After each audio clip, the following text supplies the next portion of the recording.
Sight defines how we experience the world. It lets us see the sun and everything beneath it. We are the American Academy of Ophthalmology, eye physicians and surgeons, preserving and protecting the sight of all people so they may lead full, healthy lives.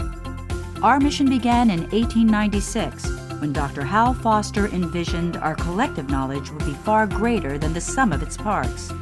He didn't just found the Academy. He started a movement that is spread throughout the world.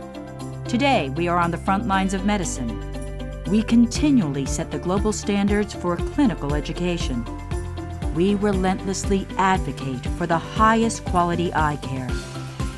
We drive innovations that advance treatment for millions of people.